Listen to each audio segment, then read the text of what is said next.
मैं एक जागीरदार की पर्सनल सेक्रेटरी थी। मैं उसे बहुत पसंद करती थी, इसलिए जब भी उसके ऑफिस जाती तो अपने सीने से दुपट्टा हटा दिया करती थी। वो तिरछी नज़रों से मुझे देखता और कातिलाना मुस्कुराहट देता। मैं चाहती थी कि वो मेरे हुस्न का दीवाना बन जाए। एक दिन वो मुझे अपने फार्म हाउस पर ले गया और फिर पूरी रात हम दोनों ने। आज फिर बॉस ने मुझे अपने कमरे में बुलाया था। मैंने अपनी टाइट कमीज से दुपट्टे को थोड़ा सा सरका के पीछे किया था। मैं जानती थी कि वो मेरे हुस्न और मेरी शख्सियत पर फिदा हो चुका है। वो एक बहुत बड़े जागीरदार का बेटा था, बहुत बड़ा बिजनेसमैन भी था।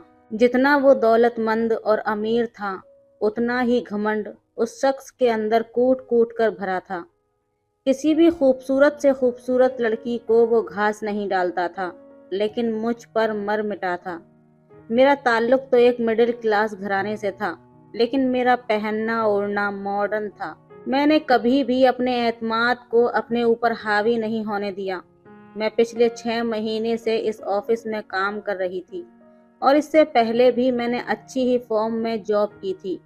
यही वजह थी कि मेरे अच्छे तालीमी रिकॉर्ड के साथ साथ मेरा तजुर्बा भी काफ़ी था।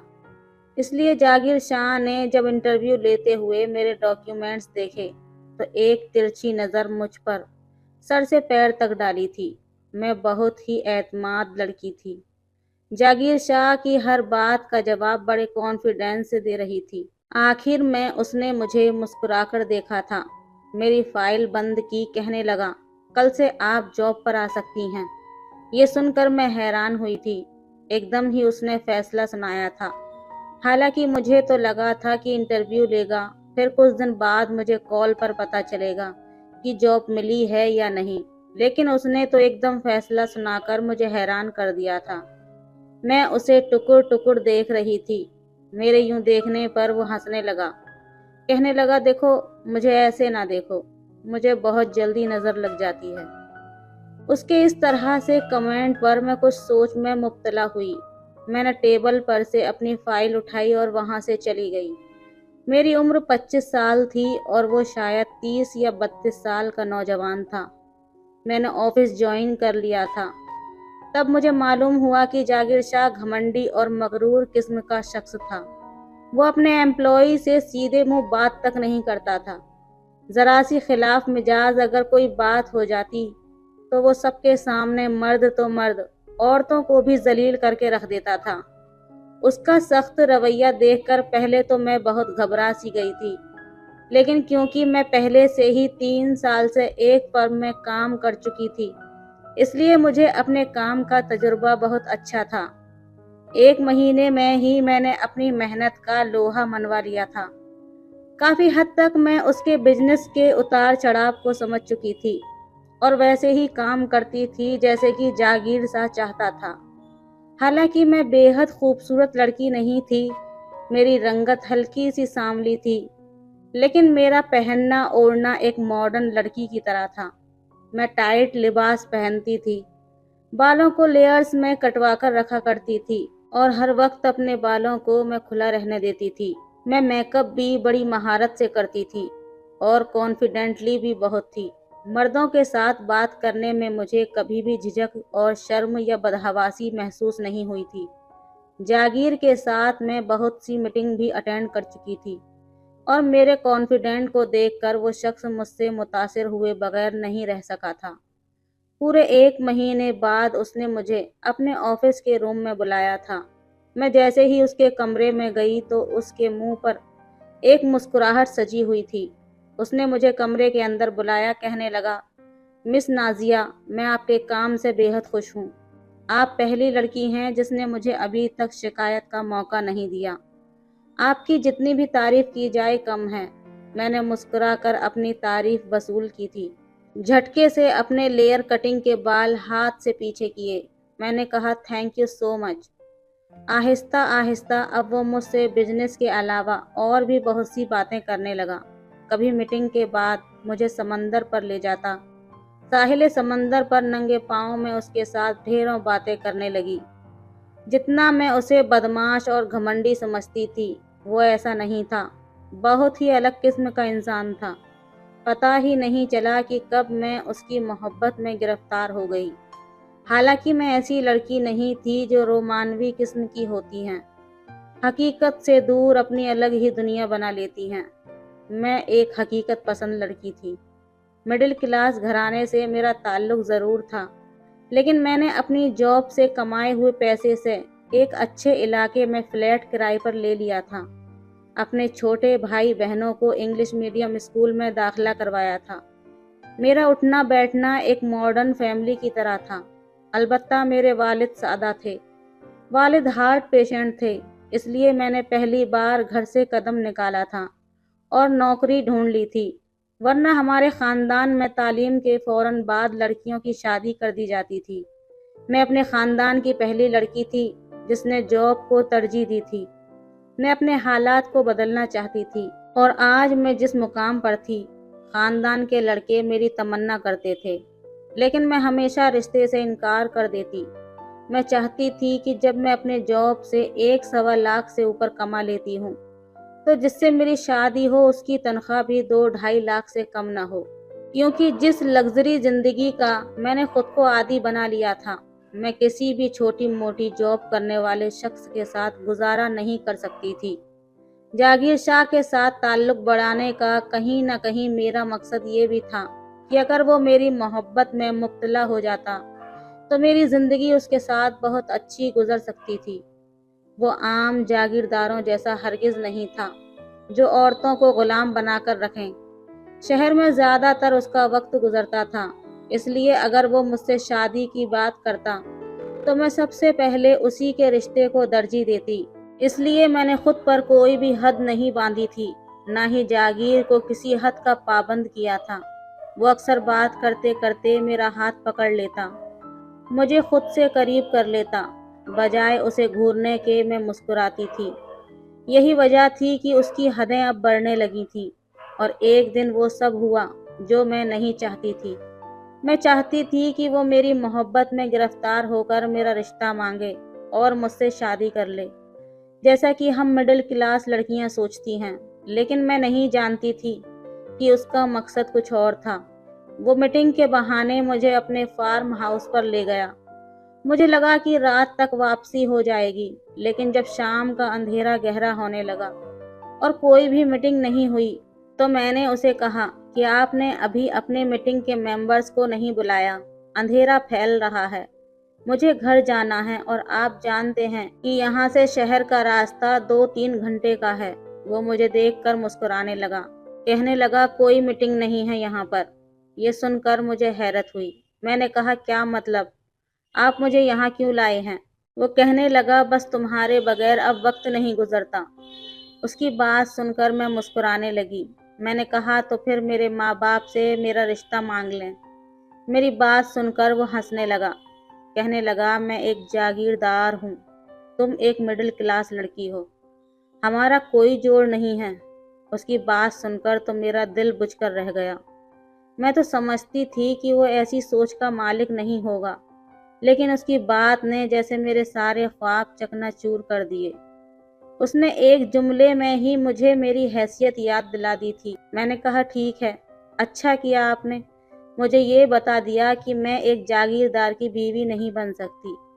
ये कहकर मैंने अपना पर्स उठाया और उसके फार्म हाउस से बाहर निकलने लगी। इससे पहले कि मैं ड्राइंग रूम से बाहर निकलती, उसने मेरा हाथ पकड़ा और अपनी तरफ खींचा। मैं इस हरकत के लिए बिल्कुल भी तैयार न थी, इसलिए उसके पहलू में जा गिरी। कहने लगा ऐसे कैसे जाने दूं? तो मैं कह तो चुका हूँ कि मैं जागीरदार हूँ, और ऐसे शौक हमारे तुम जैसी लड़कियां ही तो पूरा करती हैं। ये सुनना था कि गुस्से से मेरे कानों की लौ तक सुर्ख हो गई। उसने मुझे समझ क्या रखा था? मैंने झटके से अपना हाथ छुड़वाया और खड़ी हो गई। मैंने कहा कि आप बहुत गलत समझे हैं मुझे। मैं कोई डरपोक किस्म की लड़की नहीं हूँ। खबरदार जो मुझे छूने की भी कोशिश की, तुम्हारे हलक का कांटा बन जाऊंगी मैं, समझे? मेरा ये कहना था कि वो गुस्से में खड़ा हो गया, मुझे बाजू से पकड़ा, कहने लगा अच्छा, तुम मुझे धमकी दे रही हो? जागीर शाह को धमकी दे रही हो? تو ٹھیک ہے، آج کی رات تم یہیں رکوگی، میرے ساتھ اور میری رات کو رنگین بناؤ گی، اور اس کے بعد میں دیکھتا ہوں کہ تم میرے حلق کا کانٹا کیسے بنتی ہو۔ بے شک میں پر اعتماد لڑکی تھی، لیکن اس وقت اس کے فارم ہاؤس پر میں بالکل اکیلی تھی۔ وہاں اس کے گارڈ تھے، اس کے چوکیدار تھے، اس کی حکمرانی تھی۔ میں اس سے اپنا آپا چھڑوانے لگی، لیکن وہ مجھے زبردستی ایک کمرے میں لے گیا۔ پوری رات اس نے میرے ساتھ بے رحمی کا سلوک کیا، مجھے برباد کرنے کے بعد مجھ پر کہکہے لگا کر ہنسنے لگا۔ کہنے لگا، لو کر لی میں نے تمہارے ساتھ اپنی راتیں رنگین، اب میں دیکھتا ہوں تم میرے ساتھ کیا کر سکتی ہو۔ میں کمزور لڑکیوں کی طرح روئی نہیں تھی، اور نہ ہی اس کے سامنے رحم کی بھیک مانگی تھی۔ میں اکیلی اس فارم ہاؤس سے نکل آئی۔ واپس جب اپنے گھر پہنچی تو میرے والد بے حد پریشان تھے۔ میرے بابا نے مجھ سے پوچھا کہ رات بھر تم کہاں تھیں؟ میں نے انہیں کوئی جواب نہیں دیا۔ صبح کو میں نے میڈیا کے سامنے اس شخص کے بارے میں سب کچھ سچ سچ بتا دیا، اپنے چہرے پر لگے زخم بھی دکھائے۔ پہلے تو یہ خبر خوب اٹھی، لیکن جاگیر شاہ کے پیسوں کے سامنے اس خبر کو دوسرا رنگ دے دیا گیا کہ میں نے کسی اور کے ساتھ گناہ کیا، بدکاری کی، اور جاگیر شاہ پر الزام لگا دیا۔ میں سب کے سامنے بری بن چکی تھی، ذہنی توازن کھو چکی تھی۔ میں نے نوکری بھی چھوڑ دی، گھر میں بیٹھ گئی۔ لوگوں کا سامنا کرنا میرے لیے مشکل ترین کام تھا۔ میرا سارا اعتماد ختم ہو چکا تھا۔ لوگوں کے طعنے اور شک بھری نظریں مجھ سے برداشت نہیں ہوتی تھیں۔ برسوں سے کمائی گئی عزت کو اس شخص نے 2 کوڑی کا کر کے رکھ دیا تھا۔ مجھے اس شخص سے اتنی نفرت تھی کہ مجھ پر اگر ایک قتل معاف ہوتا تو میں جاگیر شاہ کا کر دیتی۔ میرے والد میری بدنامی کا صدمہ برداشت نہ کر سکے، اس لیے ان کو ہارٹ اٹیک ہوا۔ میرے والد ہاسپٹل بھی نہیں پہنچ پائے تھے کہ ان کا انتقال ہو گیا۔ میں خود اپنے والد کو لے کر ہاسپٹل گئی تھی، اور اپنے والد کے انتقال کی خبر سن کر وہیں پر بے ہوش ہو کر گر پڑی تھی۔ لیکن جب مجھے ہوش آیا تو ایک اور دل دہلا دینے والی خبر میرا انتظار کر رہی تھی۔ ڈاکٹر نے مجھ سے کہا کہ میں پریگننٹ ہوں، اور یہ خبر میرے لیے کسی اذیت سے کم نہیں تھی۔ اپنے والد کے انتقال کے کچھ دن بعد میں دوبارہ سے اسی ہاسپٹل میں گئی۔ مجھے جاب کرنی تھی، اپنے گھر کا خرچہ چلانا تھا، کیونکہ ساری جمع پونجی خرچ ہو چکی تھی۔ اس لیے میں یہ بچہ جیسی مصیبت اپنے گلے میں نہیں ڈال سکتی تھی، جو کہ ایک گناہ کی پیداوار تھا اور اس شخص کی نشانی تھا جس سے مجھے شدید نفرت تھی۔ میں ہاسپٹل گئی، لیڈی ڈاکٹر سے کہا کہ آپ ہر صورت میرا ابورشن کر دیں، لیکن وہ مجھ سے کہنے لگی کہ میں بے حد کمزور ہوں، فی الحال میں اتنی طاقتور نہیں ہوں کہ ابورشن کرواؤں، میری جان کا بھی خطرہ ہو سکتا ہے۔ اس لیے اس نے مجھے کچھ طاقت کی میڈیسن لکھ کر دے دی۔ کہنے لگی کہ 20 دن تک تم ان میڈیسن کو کھاؤ، اس کے بعد پھر میں تمہارا ابورشن کر سکتی ہوں۔ میں ابھی لیڈی ڈاکٹر کے کمرے سے باہر نہیں نکلی تھی، میرے پیچھے ایک عورت اور ایک مرد کھڑے تھے۔ شاید وہی لیڈی ڈاکٹر سے چیک اپ کروانے آئے تھے، اور عورت کا حلیہ بہت ہی عجیب و غریب تھا۔ دیہاتی قسم کے کپڑے پہن رکھے تھے اور خوب سارا زیور پہنا ہوا تھا۔ تقریباً 35 سال کی عمر کی ہوگی، لیکن اس کے ساتھ کھڑے شخص کو دیکھ کر میرے ہوش اڑے تھے۔ وہ جاگیر تھا۔ اسے دیکھ کر میری آنکھوں میں نفرت سی بھرنے لگی، لیکن وہ مجھے بڑے غصے سے دیکھ رہا تھا۔ میں وہاں سے اٹھ کھڑی ہوئی اور باہر نکل گئی۔ لیکن اگلے روز جو قیامت ہمارے گھر پر ٹوٹی تھی، میں سوچ بھی نہیں سکتی تھی۔ اگلے ہی روز جاگیر شاہ میرے گھر پر آ گیا۔ اس کے گارڈز بھی اس کے ساتھ میرے گھر کے اندر زبردستی داخل ہوئے۔ میری والدہ اور میرے چھوٹے بھائی بہن یہ سب دیکھ کر بری طرح سے گھبرا گئے۔ میں نے ان سے کہا کہ اب تم یہاں کیا لینے آئے ہو؟ جو تم چاہتے تھے وہ تم کر چکے ہو۔ تم نے مجھے برباد کرنا چاہا اور کر لیا، مجھے بدنام کرنا چاہا، وہ بھی تم کر چکے ہو۔ اب دفع ہو جاؤ میرے گھر سے، میں تمہاری شکل بھی نہیں دیکھنا چاہتی۔ وہ بڑے غصے سے میرے سامنے آیا، میرے مقابل کھڑا ہو گیا۔ کہنے لگا، میری ایک بہت قیمتی چیز تمہارے پاس ہے، بس وہ تم سے واپس لے لوں تو چلا جاؤں گا۔ میں نے کہا، میرے پاس تمہاری کوئی بھی چیز نہیں ہے۔ اس نے اپنا ہاتھ میرے پیٹ پر رکھا، مجھے لگا جیسے کسی نے میرے وجود پر آگ لگا دی ہو۔ میں فوراً سے پیچھے ہٹی۔ وہ کہنے لگا، یہ میرا وارث ہے، تمہارے پاس۔ یہ سن کر میرا سر چکرا گیا۔ پھر میرے پاس آ کر کہنے لگا کہ خبردار جو تم نے میرے بچے کو مارنے کی کوشش کی۔ شاید وہ لیڈی ڈاکٹر سے میری ہونے والی باتیں سن چکا تھا۔ میں نے کہا، کون سا بچہ؟ میرے اندر تو کسی اور کی بدکاری ہے، یہی کہا تھا نا تم نے میڈیا کے سامنے۔ اب تم کیوں اس پر اپنا حق جمانے آئے ہو؟ وہ کہنے لگا، میری شادی کو 10 سال ہو گئے ہیں۔ میری خاندانی بیوی مجھے اولاد دینے سے قاصر ہے۔ بہت علاج کروائی میں نے، مگر کوئی فائدہ نہیں ہوا۔ مجھے وارث چاہیے جو تم سے مل سکتا ہے۔ اس لیے جب تک میرا بچہ تمہارے وجود میں ہے، تمہیں اپنے پاس رکھنا میری مجبوری ہے۔ یہ کہہ کر وہ میرے قریب آیا۔ کہنے لگا، تم شرافت سے میرے ساتھ جانا پسند کرو گی یا پھر یہاں سے اٹھا کر لے جاؤں؟ یہ سننا تھا کہ میں بہت زیادہ خوف زدہ ہو گئی۔ میری والدہ رونے لگی، اس کے آگے ہاتھ جوڑ کر کہنے لگی، خدا کے لیے میری بیٹی کا پیچھا چھوڑ دو۔ وہ کہنے لگا، نہیں چھوڑ سکتا۔ نازیہ میرے بچے کی ماں بننے والی ہے، میرا وارث ہے اس کے پاس، اور اگر میں نے اسے آزاد چھوڑ دیا تو یہ میرے بچے کو مار ڈالے گی۔ میں نے کہا، ہاں، میں مار ڈالوں گی۔ مجھے نفرت ہے تم سے اور تمہارے اس ناجائز بچے سے بھی۔ میرا یہ کہنا تھا کہ اس نے میرے منہ پر زور سے تھپڑ مارا۔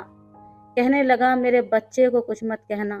اپنی اولاد کی خاطر میں تمہیں جائز بیوی بھی بنانے کو تیار ہوں۔ پھر کہنے لگا کہ میں مولوی صاحب کو اپنے ساتھ لایا ہوں۔ پھر اس نے اپنے گارڈ سے کہا کہ نیچے جاؤ، گاڑی میں جو مولانا صاحب بیٹھے ہیں انہیں اوپر لے کر آؤ، میں ابھی اسی وقت اس سے نکاح کروں گا۔ جیسے ہی وہ مولوی اوپر آیا اور نکاح شروع ہوا، میں نے نکاح سے انکار کر دیا۔ جاگیر سا تو یوں تھا کہ غصے کے مارے مجھے جان سے مار ڈالے گا۔ میری ماں سے کہنے لگا کہ اگر اب تمہاری بیٹی نے شرافت سے مجھ سے نکاح نہیں کیا تو میں اسے زبردستی یہاں سے لے جاؤں گا اور تم لوگوں کی زندگی اذیت سے بھر دوں گا۔ اسے سمجھاؤ یہ مجھ سے شرافت سے نکاح کر لے۔ اگر یہ بنا چوں چاں کیے مجھ سے نکاح کر لیتی ہے تو تم لوگوں کی گھر کی ذمہ داری میں اٹھاؤں گا۔ کوئی تنگی نہیں آئے گی تم لوگوں کے پاس۔ میری والدہ میری منت کرنے لگی کہ وہ ہر حال میں تمہیں اپنے ساتھ لے جائے گا۔ بہتر ہے کہ تم ایک جائز رشتے کے ساتھ اس کے ساتھ جاؤ۔ ہم جیسے مڈل کلاس لڑکیاں ہمیشہ بے بسی اور مجبوری کے تحت خاموش ہو جاتی ہیں۔ میرا اور جاگیر کا نکاح بھی میری بہت بڑی مجبوری تھا۔ نکاح کے بعد وہ مجھے اپنے ساتھ گاؤں میں اپنی حویلی میں لے آیا، جہاں اس کی پہلی بیوی بھی موجود تھی، جو کہ مجھے بڑی ہی نفرت سے دیکھ رہی تھی۔ اس کے گھر میں ایک غیر ضروری چیز تھی، ایک غیر ضروری فرد تھی۔ اہمیت تھی تو اس کی جو میرے وجود کے اندر پل رہا تھا، جاگیر شاہ کا وارث۔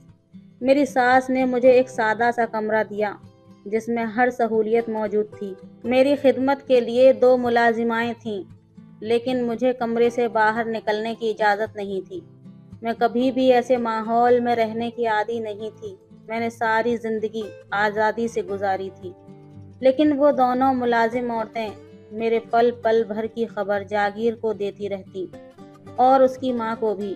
میرا جی چاہتا تھا کہ میں اس کے بچے کو اپنے تن سے جدا کر دوں، جس کی وجہ سے میں قید ہو چکی تھی۔ میں یہاں سے بھاگ جانا چاہتی تھی۔ محل چاہے سونے کا ہی کیوں نہ ہو، اگر اس میں قید کر کے رکھا جائے تو وہ بھی پنجرے سے کم نہیں لگتا۔ میرا یہاں دم گھٹنے لگا تھا۔ مجھے کھانے پینے کے لیے بہترین چیزیں دی جاتی تھیں اور زبردستی بھی کھلائی جاتی تھی۔ ایک بار میں نے کھانا کھانے سے انکار کر دیا۔ ملازم میرے لیے کھانا لے کر آئی تو میں نے اس کے ہاتھ سے پکڑ کر زمین پر زور سے پٹک دیا۔ سارا کھانا زمین پر گر گیا۔ کانچ کے برتن ٹوٹ چکے تھے۔ شور کی آواز سن کر میری ساس میرے کمرے میں آئی۔ کہنے لگی، یہ کیا بدتمیزی ہے؟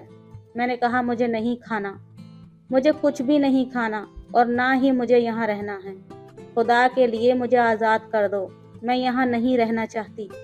وہ کہنے لگی کہ جب تک تم جاگیر شاہ کے بچے کو جنم نہیں دے دیتی، یہاں سے تمہارا جانا ممکن ہی نہیں ہے، اور بے فکر رہو، تم جیسی شہری آوارہ لڑکی کو ہم اپنے خاندان کی عزت کبھی بھی نہیں بنانا چاہیں گے۔ जैसे ही तुम बच्चे को जन्म दोगी तुम्हें आज़ाद कर दिया जाएगा। मैं भी यहाँ नहीं रहना चाहती थी। मुझे इस बच्चे से कोई लगाव या फिर कोई दिलचस्पी नहीं थी, क्योंकि ये गुनाह का नतीजा था। लेकिन मेरा वाकई वहाँ दम घुटता था। मैंने कहा मुझे कुछ नहीं खाना। मेरी सास मुझे डांट डपट कर कहने लगी कि अगर तुम्हारी वजह से हमारे बच्चे को कोई भी नुकसान हुआ तो तुम नहीं जानती कि जागीर तुम्हारा क्या करेगा। लेकिन मैंने उनकी कोई भी बात ना सुनी। जागीर साहब शहर में था, बहुत कम ही गांव में आता था। लेकिन जब उसे इस बात की खबर मिली तो वो रातों रात शहर से गांव पहुंच गया। 5 घंटे का सफ़र करके जब वो गांव वापस पहुंचा तो बेहद गुस्से में था। रात के 1 बजे मेरे कमरे का दरवाज़ा खुला। मैं उस वक्त नींद में थी। बड़ी ज़ोर से कमरे का दरवाज़ा बंद हुआ और एकदम से कमरे की तमाम बत्तियां रोशन हो गईं। मैंने आंखें खोलकर देखा तो जागीर साहब बड़े गुस्से से मेरी तरफ बढ़ा। कहने लगा, उठकर बैठो, क्या तमाशा लगा रखा है तुमने। मैं उठकर बैठ गई, लेकिन सोच चुकी थी कि आज इस शख्स के सामने हार नहीं मानूंगी। जैसे ही मैं उठकर बैठी वो मेरे बेड पर मेरे सामने बैठ गया। कहने लगा, सुबह से तुमने कुछ नहीं खाया, क्या तमाशा लगाया हुआ है। तुमने खाया क्यों नहीं है कुछ अभी तक, वो गुस्से से पूछ रहा था। मैंने कहा, मुझे इस कैद खाने में नहीं रहना। मेरा ये कहना था कि उसने मुझे बाजू से पकड़ा और मेरा बाजू जोर से दबाने लगा। उसकी सख्त गिरफ्त की वजह से मैं तिल मिलाकर रह गई। मैंने कहा, तुम इंसान हो या जानवर, छोड़ो मेरा हाथ। कहने लगा, अगर तुमने मेरी किसी भी बात से इख्तलाफात किया तो तुम अच्छी तरह जानती हो कि मुझे इंसान से जानवर बनने में ज़्यादा देर नहीं लगती। मैं तुम्हारा हशर नशर बिगाड़ कर रख दूंगा। अगर तुम्हारी वजह से मेरे बच्चे को ज़रा सा भी कुछ हुआ तो मैंने कहा, अल्लाह करे मर जाए तुम्हारा बच्चा, जिसकी वजह से मैं इस अजियत में फंस चुकी हूँ। मेरा ये कहना था कि एक ज़ोरदार थप्पड़ उसने मेरे मुंह पर दे मारा। मेरा तो दिमाग चकरा कर रह गया। कहने लगा, आज तो तुमने ये बात ज़ुबान से निकाल दी। आइंदा अगर गलती से भी तुम्हारी ज़ुबान से ये निकला तो तुम्हारा गला घोंट दूंगा। उसके दोनों हाथ मेरे गले के जानिब बढ़े और एकदम अपने हाथों को रोका था। उस वक्त तो शदीद गुस्से में था। मेरी आंखों से आंसू बह रहे थे। मैंने कहा, रुक क्यों गए, बढ़ाओ अपने हाथ, दबाओ मेरा गला घोंट कर मुझे मार डालो। मैंने उसके दोनों हाथ पकड़े और अपने गले पर रखकर उसके हाथों से अपना गला दबाने लगी। वो मेरा हाथ पीछे करने लगा। मैं बिल्कुल पागल सी हो गई थी। मैंने कहा, मैं अपने आप को ख़त्म कर लूँगी। तुमने मुझ पर हाथ उठाया तो उठाया कैसे। मैं मार डालूंगी खुद को और मेरे साथ साथ तुम्हारा ये बच्चा भी मर जाएगा। मेरा ये कहना था कि उसका रंग एकदम फीका पड़ गया। मैं एकदम से बेड से खड़ी हो गई, सामने ड्रेसिंग पर पड़े परफ्यूम की बोतल उठाई और दीवार पर मार कर तोड़ दी। बाकी की बोतल कांच समेत मेरे हाथ में थी। मैंने वो कांच पकड़ा और अपने पेट के जानिब बढ़ा दिया। मैं इस कदर गुस्से में थी, मेरा जी चाहा कि अपने पेट में वो कांच मार लूं, खुद को ख़त्म कर लूं और इस बच्चे को भी मार डालूं, जिसकी वजह से मेरी ज़िंदगी अज़ियत बन गई थी। ये देखना था कि वो फ़ौरन से मेरे पास आने लगा। उसकी तो ये हालत थी कि जैसे मैं उसके बच्चे को नहीं उसको मारने वाली हूँ। वो कहने लगा, देखो ऐसा मत करो, देखो ऐसा कुछ मत करना। उस वक्त वो बहुत ही ज़्यादा खौफज़दा था। जिस कदर वो मेरे पीछे पड़ा था, अगर वो मेरे जानिब बढ़ता तो शायद गुस्से से मैं अपने पेट पर वो कांच घुसा लेती। मैंने कहा, तुमने एक भी कदम आगे बढ़ाया तो मेरे साथ साथ तुम्हारा बच्चा भी मर जाएगा। उसके बढ़ते हुए कदम फौरन से रुक गए। कहने लगा, तुम जो चाहती हो मैं वही करूँगा, लेकिन प्लीज़ इस कांच को खुद से पीछे करो। पहली बार मैंने उसके चेहरे पर खौफ देखा था, उसकी आंखों में आंसू देखे थे। औलाद इंसान को कैसे मजबूर करती है, ये मैं जागीर शाह की आंखों में देख रही थी। मैंने कहा, मुझे यहाँ नहीं रहना, मुझे शहर जाना है। कहने लगा, ठीक है, अगर तुम मुझसे वादा करोगी कि तुम अपना ख्याल रखोगी तो मैं तुम्हें शहर ले जाऊंगा। तुम मेरे बच्चे को कोई भी नुकसान नहीं पहुंचाओगी। मैंने उससे वादा कर लिया। वो मुझे शहर ले आया। मैं उसके शहर के बड़े से बंगले में रहने लगी। मुझ पर कोई भी पाबंदी नहीं थी। जैसे जैसे वक्त गुजरने लगा, जागीर साहब मेरा बहुत ज़्यादा ख्याल रखने लगा। रोज़ मुझसे पूछता कि मैंने खाना ठीक से खाया है या नहीं, लेकिन मैं जानती थी कि ये सारी बातें बच्चे की पैदाइश तक ही महदूद हैं। बहरहाल मैं भी उसके साथ रहना नहीं चाहती थी। वक्त गुजरने लगा। 9 महीने का अरसा गुजर चुका था जब मुझे दर्द होना शुरू हुए थे। मैं बेतहाशा रोए जा रही थी। उस वक्त मुझे जागीर सा गोद में उठाकर बाहर तक लाया था। ड्राइवर से कहने लगा, फौरन गाड़ी स्टार्ट करो। मेरे साथ वो पिछली सीट पर बैठा रहा। हॉस्पिटल में जाकर मैंने उसका हाथ थामा हुआ था। मैं बहुत रो रही थी। मैंने कहा, मुझे बहुत डर लग रहा है जागीर, मैं मर तो नहीं जाऊंगी। मैं दर्द से बेहाल थी। मुझे लग रहा था कि शायद मैं इस दर्द को सह नहीं पाऊंगी। वो मेरे सर को सहलाने लगा, कहने लगा, कुछ नहीं होगा तुम्हें। लेकिन मेरी हालत बिगड़ती जा रही थी। मेरी डॉक्टर कहने लगी कि इसका केस बहुत ज़्यादा ख़राब होने लगा है। हम या तो इस बच्चे को बचा सकते हैं या फिर आपकी बीवी को। ये सुनकर मुझे लगा था कि बस अब मेरी आखिरी वक्त आ चुका है, क्योंकि जागीर शाह को अपने वारिस से मोहब्बत थी। अपने वारिस की खातिर वो कुछ भी कर सकता था। अगर वो निकाह कर सकता था तो मुझे अपने बच्चे के खातिर कुर्बान भी कर सकता था। मैंने कलमा पढ़ना शुरू कर दिया। उसके बाद मैं नहीं जानती कि कब और कैसे, लेकिन मैं होश की दुनिया से गाफिल हो गई। लेकिन जब मुझे होश आया तो लगा कि शायद मैं मुअज्जा तौर पर बच गई हूँ। मैं हॉस्पिटल के ऑपरेशन थिएटर के बजाय एक प्राइवेट रूम में थी। नर्स मुझे ड्रिप लगा रही थी। मैंने पूछा, मेरा बच्चा कैसा है? कहने लगी कि आई एम सॉरी, हम उसे नहीं बचा पाए। ये सुनकर मेरे होश उड़े थे। मैंने कहा, ये कैसे हो सकता है? कहने लगी कि आपके शौहर से पूछा था कि हम बच्चे को बचाएं या उसकी माँ को, क्योंकि उन दोनों में से बस एक का ही बचना मुमकिन था। तो उसने कहा था कि आप मेरी बीवी को बचा लें, उसे कुछ नहीं होना चाहिए। ये सुनकर मुझे हैरत का बहुत बड़ा झटका लगा था। ये कैसे हो सकता था? उस शख्स ने तो मुझे अपने वारिस की खातिर अपनाया था, फिर वो कैसे अपने बच्चे से दस्तबरदार हो सकता था? कुछ ही देर बाद जागीर शाह मेरे कमरे में दाखिल हुआ। उसकी आंखें सुर्ख थीं, चेहरे पर संजीदगी थी। मुझे उस बच्चे से ज़रा भी लगाव नहीं था, लेकिन 9 महीने वो मेरे वजूद का हिस्सा रहा था। कैसे मुमकिन था कि मेरी आंखों से आंसू ना बहते? मेरी आंखों से आंसू बहकर तकिया भिगोने लगे। जागीर साहब बिल्कुल टूट चुका था। मेरे पास आया, अपने दोनों हाथों से मेरे आंसुओं को साफ करके मेरे सर को सहलाने लगा, जैसे मुझे तसल्ली दे रहा हो कि रो मत। पहली बार ऐसा हुआ कि मैंने उसके हाथों को झटका नहीं था।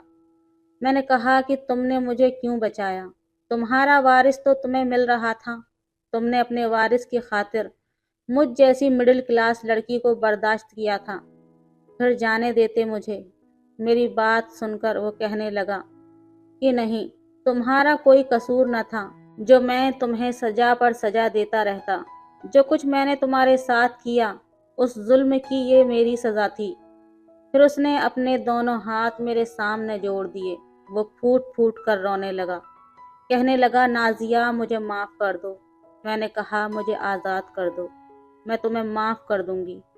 मेरी बात सुनकर वो अपना रोना भूल गया। कुछ देर मुझे हैरत से देखता रहा, फिर नाम ऐसे हिलाते हुए कहने लगा, ये मुमकिन नहीं है।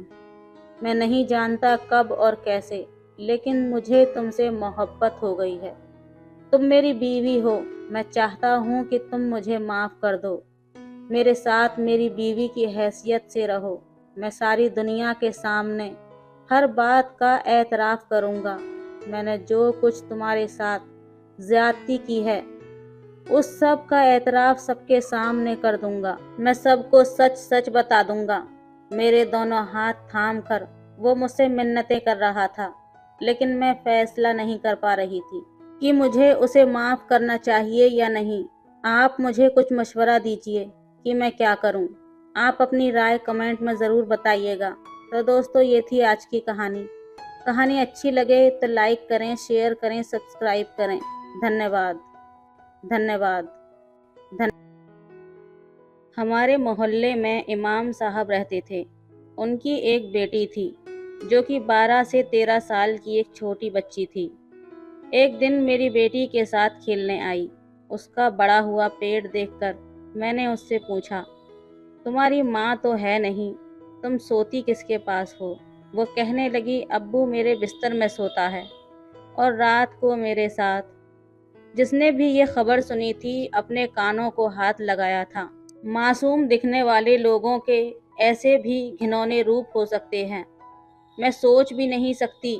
میں اس محلے میں پچھلے 8 سال سے رہ رہی تھی، لیکن آج تک کبھی ہم نے مولوی صاحب کے بارے میں ایسی کوئی بات نہیں سنی تھی۔ وہ دیکھنے میں نہایت ہی شریف انسان تھے، 5 وقت کے نمازی تھے۔ ان کی بیوی کا انتقال اس وقت ہوا تھا جب ان کی بیٹی پیدا ہوئی تھی۔ اس وقت تو وہ پھر بھی کچھ جوان تھے، تب ان کے بارے میں ایسا کچھ نہیں سنا، تو پھر اب؟ اصل میں ان کی شادی 35 سال کی عمر میں ہوئی تھی، لیکن جیسے ہی بیٹی پیدا ہوئی بیوی انتقال کر گئی۔ لیکن انہوں نے دوسری شادی کرنے کے بجائے اپنی بیٹی کی پرورش خود کی تھی۔ بہت سے لوگوں نے مولوی صاحب کو مشورہ دیا کہ آپ دوسری شادی کر لیں، لیکن وہ کہنے لگے کہ مجھے یہ ڈر لگتا ہے کہ کہیں میری بیٹی کے ساتھ زیادتی نہ ہو جائے، آنے والی بیوی اس کے ساتھ سوتیلا برتاؤ نہ کرے۔ اگر بن ماں کی بچی کے ساتھ زیادتی ہو گئی تو میرا کیا ہوگا؟ میں اپنے رب کو کیا جواب دوں گا؟ مولوی صاحب کی بیٹی سے محبت کی مثال تو ہمارا پورا محلہ دیتا تھا، لیکن جو حقیقت اب کھلی تھی وہ سوچ کر بھی دل دہل رہا تھا۔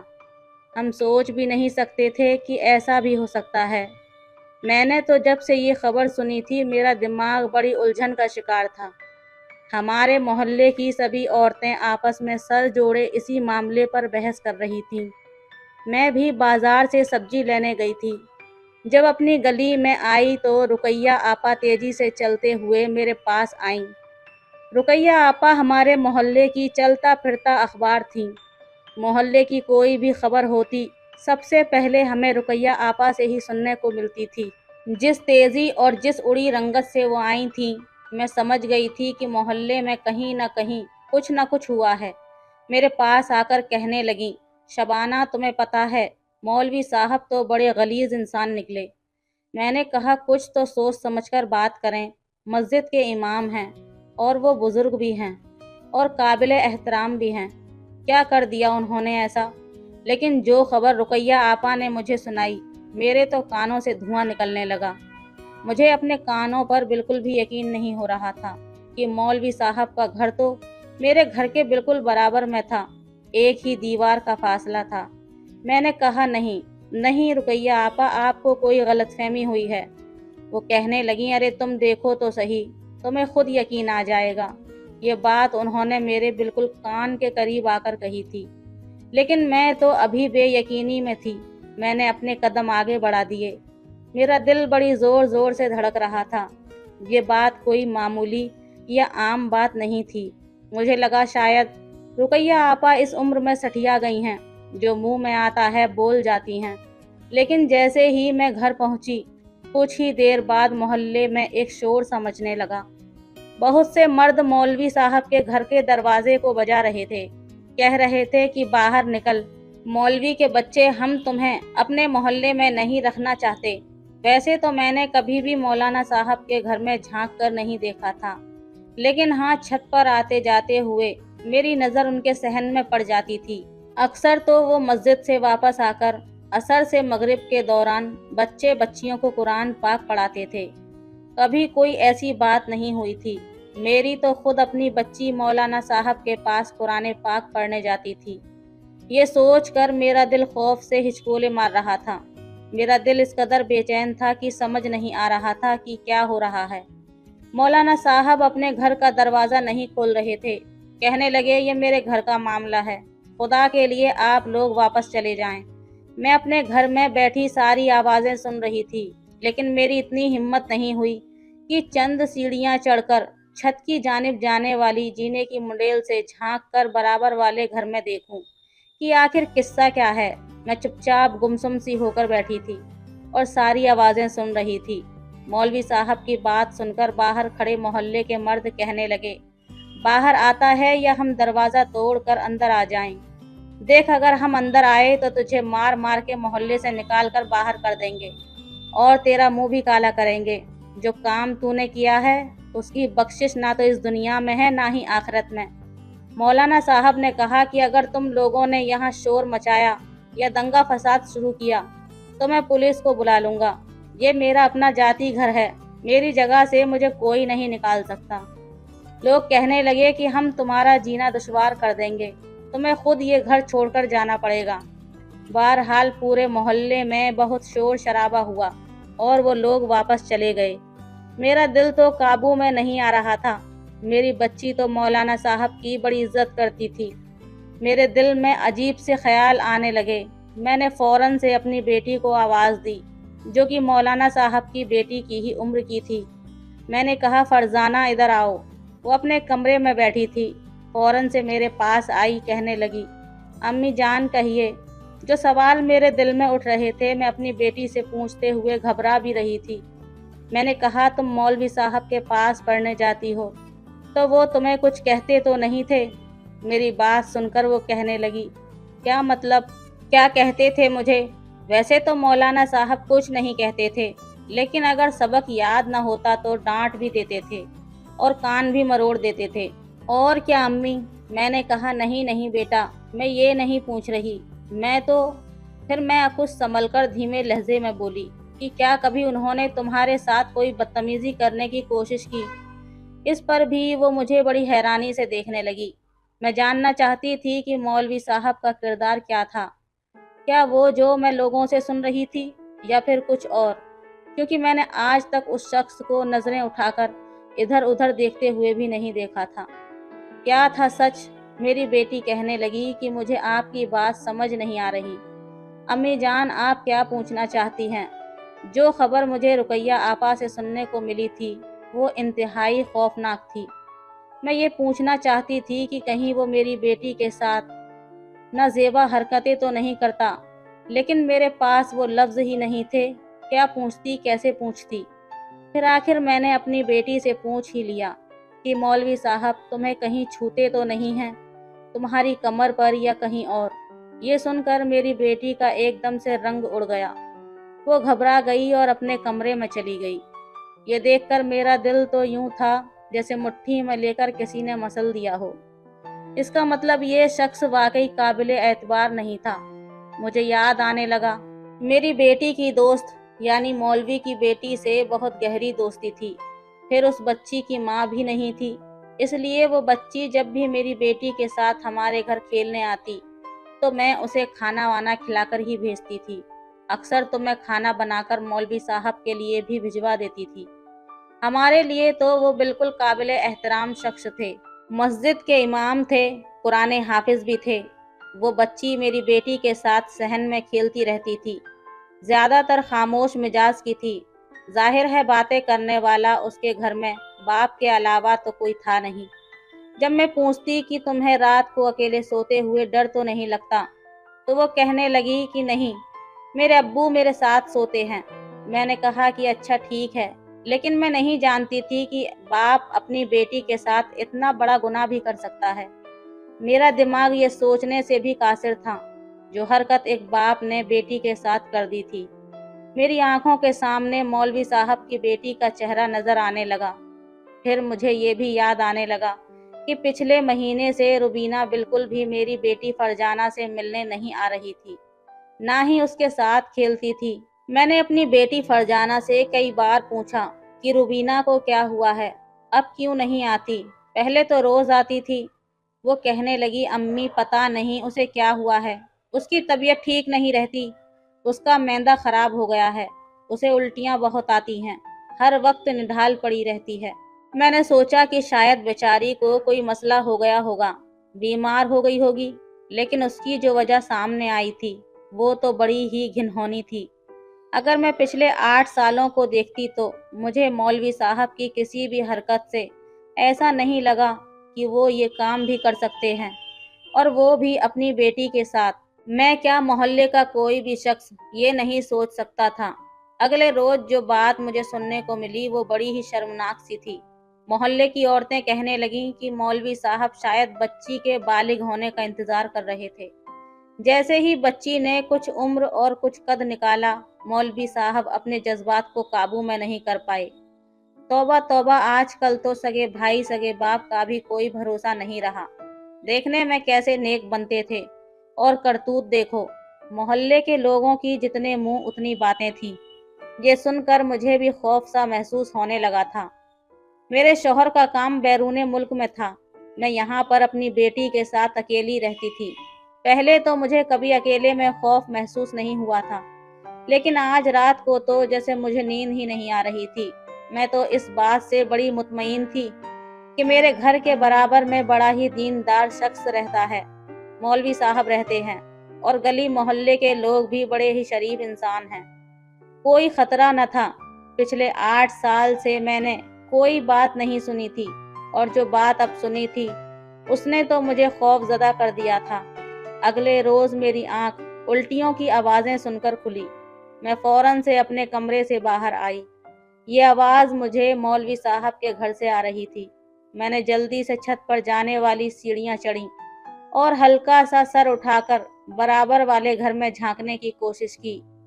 जो मंजर मैंने अपनी आंखों से देखा, मेरा दिल धड़कना भूल गया। रुबीना को मैं 4 महीने बाद देख रही थी। छोटी सी 12-13 साल की मासूम सी बच्ची सहन में ही बने वाश बेसन पर उल्टियां कर रही थी। मौलवी साहब उसके कंधे को दबा रहे थे, उसे तसल्ली दे रहे थे कि तुम बहुत जल्दी ठीक हो जाओगी। लेकिन जैसे ही मेरी नज़र रुबीना के वजूद पर पड़ी, मेरा तो दिल कांप उठा। उसे देखकर लग रहा था जैसे 2-3 महीने की प्रेग्नेंट हो। मेरे दिल में जो थोड़ा बहुत शक और शुबहा था, अब तो उस पर भी यकीन की मोहर लग गई थी। ये देखकर तो मैंने फैसला कर लिया कि अब चुप नहीं रहना चाहिए।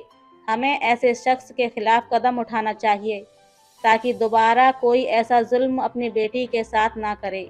मोहल्ले की औरतें रोजाना मेरे घर आती थीं, क्योंकि एक मेरा ही घर मौलवी साहब के घर के करीब था। इसलिए कभी रुकैया आपा आकर हमारी मुंडेर से बराबर वाले घर में झांक झांक कर देखने की कोशिश करती। इस बात की तस्दीक करना चाह रही थीं, जो अब मैं कर चुकी थी। सब औरतें मेरी बात सुनकर आंखें फाड़ कर देखने लगीं। कहने लगीं, हमें तो यकीन नहीं आ रहा। पहले तो हमें लगा था कि शायद ये खबर झूठी है। मौलाना साहब के लिए किसी ने झूठी खबर को मोहल्ले में फैलाया है। लेकिन तुमने तो इस बात की तस्दीक भी कर ली। मैंने कहा कि ऐसे शख्स को हमारे मोहल्ले से निकाल कर बाहर कर देना चाहिए। जो इंसान अपनी बेटी के साथ ये गुनाह कर सकता है, वो दूसरों की बेटियों के साथ क्या नहीं कर सकता, और हमारा तो मोहल्ला बदनाम हो जाएगा। वैसे भी मस्जिद से मौलाना साहब को निकाल दिया था, तो मोहल्ले में रखने का क्या फ़ायदा। मेरी बात सुनकर मोहल्ले वाले एक बार फिर से मौलाना के दरवाजे पर पहुंच गए। कहने लगे कि घर से निकलो, वरना पुलिस में रिपोर्ट करा देंगे। हम ऐसे शख्स को अपने मोहल्ले में नहीं रख सकते। इस बार मौलाना साहब ने घर का दरवाज़ा खोल दिया, वरना 4-5 दिन से वो घर के अंदर ही बंद थे। सब मर्दों को गुस्से में देखकर वो कहने लगे कि तुम लोगों को शर्म नहीं आती, एक बाप के ऊपर ऐसा इल्ज़ाम लगाते हुए। मैं भला क्यों अपनी बच्ची के साथ ऐसा गुनाह करूँगा। मेरी बच्ची को ऐसा कोई मसला नहीं है, उसको शायद गुर्दों का मसला है, इसलिए उसका पेट फूल रहा है और उसे उल्टियाँ आ रही हैं। ये सुनकर कुछ देर के लिए सब लोग चुप हो गए। शायद मौलाना साहब की बात में कुछ सदाकत हो। फिर मोहल्ले के लोगों ने कहा, घर के करीबी हॉस्पिटल में हम आपकी बेटी को ले जाते हैं और उसके सारे टेस्ट करवाते हैं। अगर आप सच्चे हुए तो आपकी बेटी का इलाज हम सब मोहल्ले वाले मिलकर करवाएंगे, लेकिन अगर आप झूठे हुए तो फिर उसका अंजाम अच्छा नहीं होगा। आपको ये मोहल्ला खाली करके जाना पड़ेगा। मौलवी साहब कहने लगे कि नहीं, मैं उसका हकीमी इलाज करवा रहा हूँ, उसके लिए मुझे आप लोगों की मदद की ज़रूरत नहीं है। ये बात सुनकर मैं भी अपने घर का दरवाज़ा खोल कर बाहर आ गई, क्योंकि बाहर औरतें भी खड़ी हुई थीं। मैंने कहा, मौलाना साहब झूठ बोल रहे हैं। अगर ये सच्चे होते तो ये कभी भी डॉक्टर के पास ले जाने पर एतराज़ न करते। मेरी बात सुनकर मौलवी साहब ने मुझे बड़े हैरत से देखा था। कहने लगे, बहन तुम भी इन लोगों की बातों पर यकीन कर रही हो। मैंने कहा, मौलवी साहब मैंने तो खुद देखा है। اب میں اتنی بھی بیوقوف نہیں ہوں کہ سمجھ نہ سکوں۔ اگر آپ سچے ہیں تو کیوں گھبرا رہے ہیں؟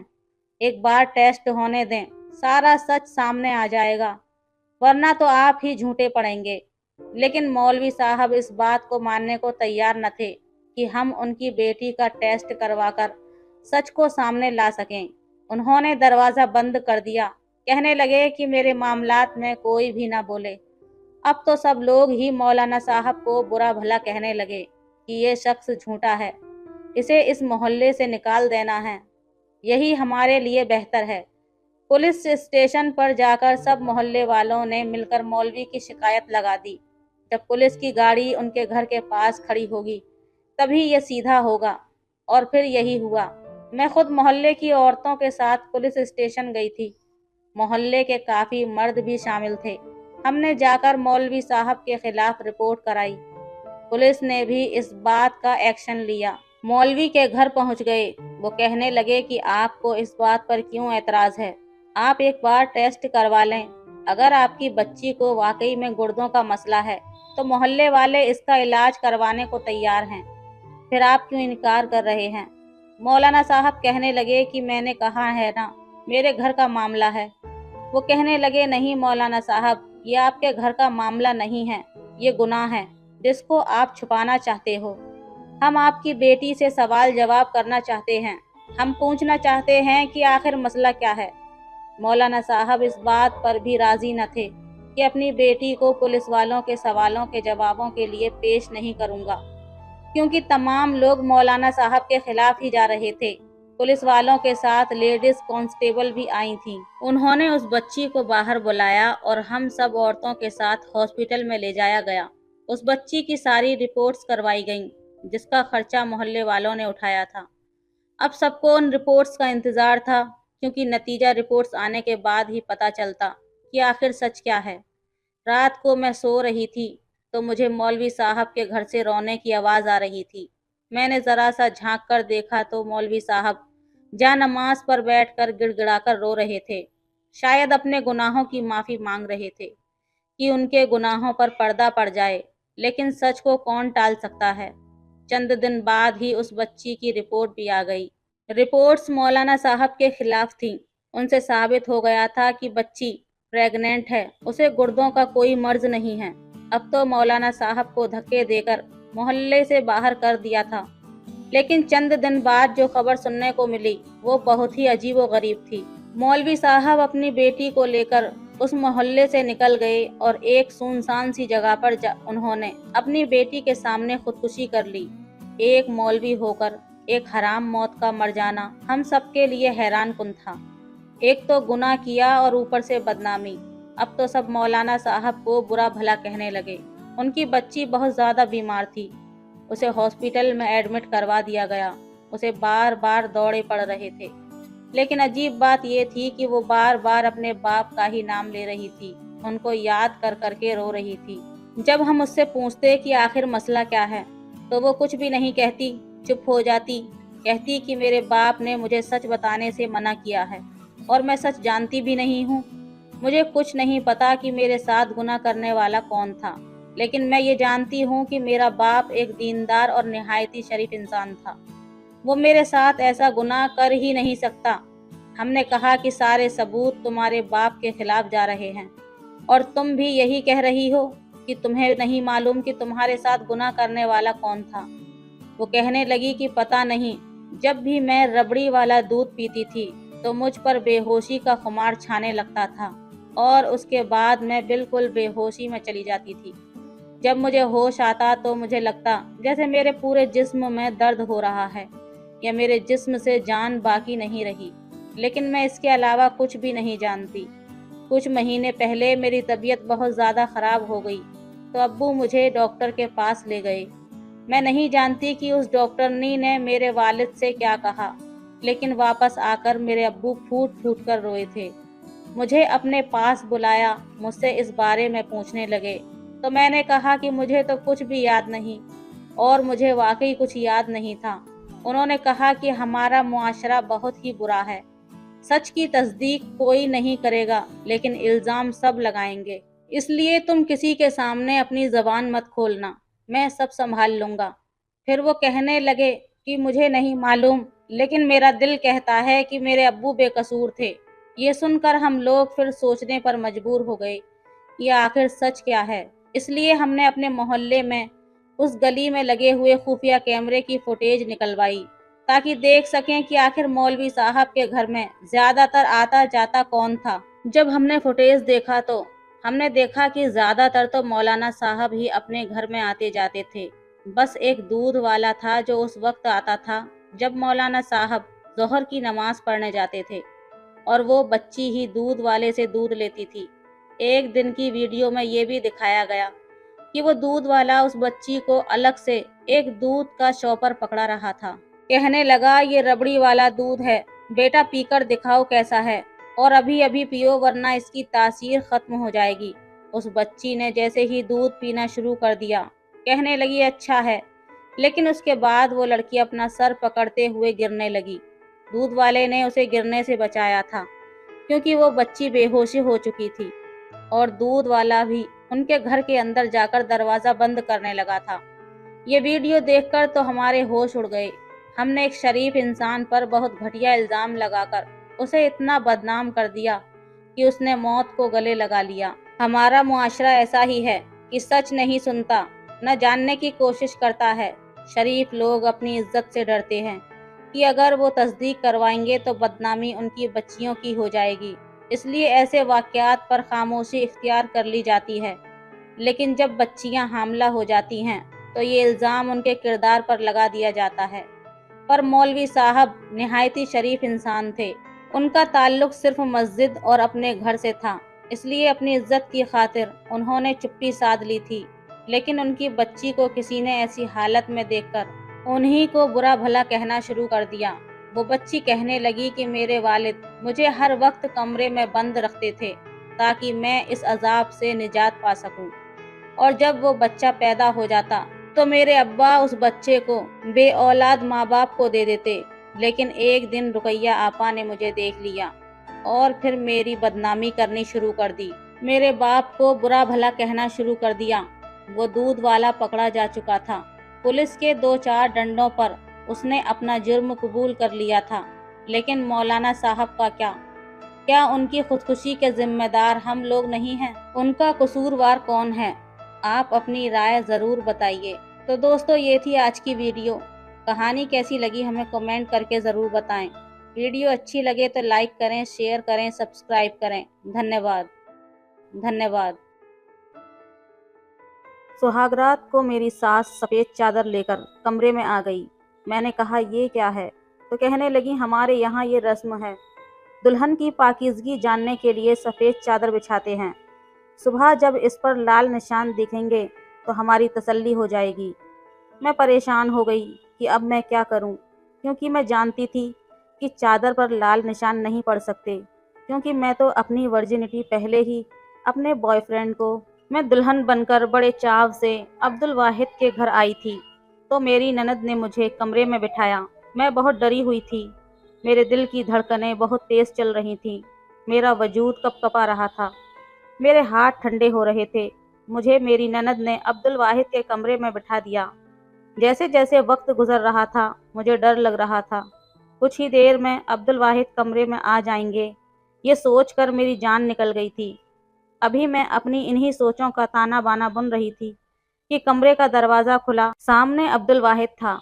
उसे देखकर तो जैसे मुझे ऐसा लगा मेरा अगला सांस ही नहीं आएगा, क्योंकि दिल को कुछ होने वाला था। उसका खौफ मुझे खा जाएगा। उसने एक नज़र मुझे देखा। उसके माथे पर बल पड़े हुए थे। वो अभी कमरे के दरवाजे पर ही खड़ा था। कमरे का दरवाज़ा ज़ोर से उसने बंद किया था। मेरे दिल को तो दरवाजे के बंद होने पर कुछ यूं लगा जैसे सीने में ही थम गया हो। कुछ देर के बाद मेरे कमरे का दरवाज़ा दोबारा खुला। मेरी सास बड़ी बदहवासी से अंदर दाखिल हुई। उनके हाथ में एक सफ़ेद रंग की चादर थी। कहने लगी कि एक तो शादी के हंगामे में मैं भूल गई थी। अब्दुल वाहिद ने तो 10 मिनट के अंदर अंदर मुझे मेहमानों के सामने ही जलील करके रख दिया। चलो बेटा ज़रा उठो, मुझे चादर बदलनी है। मैं बेड से उतरी। उन्होंने चादर उतार कर सोफे पर रखी। बेड पर उन्होंने सफ़ेद रंग की चादर बिछा दी। ये देखकर तो मुझे ऐसा लगा जैसे मेरा दिल मुट्ठी में लेकर किसी ने दबोचा था। कहने लगी कि एक तो शादी के कामों में इंसान की मत मारी जाती है। 2 मिनट में उन्होंने बेड पर सफ़ेद चादर बिछा दी। वो कहने लगी, अब्दुल वाहिद इस मामले में बड़ा वहमी है। कमरे की चादर देखकर कहने लगा कि आपने सफ़ेद चादर क्यों नहीं दी? मुझे कैसे पता चलेगा कि लड़की बाकिरदार है कि नहीं? ये सुनकर मेरे तो पूरे वजूद में सनसनी सी दौड़ गई। मेरी सांस कमरे से जा चुकी थी, लेकिन मेरा दिल धड़कना भूल गया था। मैं बार बार अपने हाथ की उंगलियां चटकाने लगी। बेतहाशा खौफ से मुब्तला हो गई। मैं समझ नहीं पा रही थी कि आखिर करूं तो क्या करूं। कुछ देर बाद कमरे का दरवाज़ा खुला। अब्दुल वाहिद कमरे में दाखिल हुआ। मैं संभल कर बैठ गई। वो मुस्कुराता हुआ मेरे पास आया। जैसे ही मेरे पास बैठा, मैं बुरी तरह से कँपकँपाने लगी। उसने मेरा चेहरा थोड़ी से पकड़ा और ऊपर किया। मेरी नज़रें खुद ब खुद उठ गईं। कहने लगा, तुम बहुत खूबसूरत हो। जितना तसव्वुर मैंने तुम्हारी खूबसूरती का अपनी वालिदा की बातें सुनकर बनाया था, वो सभी तुम्हारे सामने कम हैं। मेरी वालिदा ने तुम्हारी खूबसूरती की बहुत तारीफ़ की थी, लेकिन तुम्हें देखकर लग रहा है कि कम की थी। तुम उससे कहीं ज़्यादा खूबसूरत हो। ये कहकर जैसे ही उसने जेब से मखमली डिब्बी निकाली, जिसमें शायद मुंह दिखाई के लिए कोई तोहफा था, मेरा दिल धक धक करने लगा। उसने लॉकेट चैन निकालकर मेरे गले में पहनाने लगा।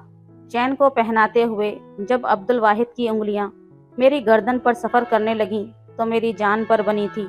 उसकी आंखों की बर्फगी बढ़ने लगी थी। उसकी आंखों में चाहने वाला खुमार मेरी जान कतरा कतरा निकाल रहा था। जैसे ही वो मेरे करीब आने लगा, मैं फौरन से पीछे हटी। इस हरकत पर वो मुस्कुराने लगा। कहने लगा, शौहर हूँ मैं तुम्हारा माया। निकाह हुआ है हम दोनों का। मियाँ बीवी का रिश्ता ऐसा ही होता है। उन दोनों के बीच कोई भी पर्दा नहीं होता। ये कहते हुए अब्दुल वाहिद ने मेरा हाथ पकड़ लिया, जो बर्फ की मानिंद सर्द था। शायद वो मुझे अपने एतमाद में लेने की कोशिश कर रहा था, लेकिन मैं पूरी की पूरी यूं जल रही थी जैसे मुझ पर जलजला जारी हो गया हो। वो कहने लगा, हमारे बीच जो भी होगा वो जायज़ है। लड़कियां अक्सर ऐसे मौके पर घबरा जाती हैं। शायद मेरे कपकपाने और घबराने पर वो मुझे समझाने की कोशिश कर रहा था, लेकिन मैं घर में रुखसत होने से पहले नींद की 5 गोलियां खाकर आई थी, इसलिए मेरी आंखों में नींद उतरने लगी। मुझ पर नींद की खुमारी गाफिल होने लगी। देखते ही देखते मैं होश की दुनिया से गाफिल हो चुकी थी। मैं बैठे बैठे धड़ से बेड पर गिरी। ये याद है कि अब्दुल वाहिद मुझे हिला हिलाकर कह रहा था कि माया तुम्हें क्या हुआ है। उसके बाद मेरा दिमाग बिल्कुल सो चुका था। जब मुझे होश आया तो मुझे ड्रिप लगी हुई थी और मैं अपने ही कमरे में लेटी हुई थी। मेरी सास मेरे सरियाने बैठी और मेरे सर पर हाथ फेर रही थी, मुझ पर फूंके मार रही थी, और अब्दुल वाहिद कमरे में चहलकदमी कर रहा था।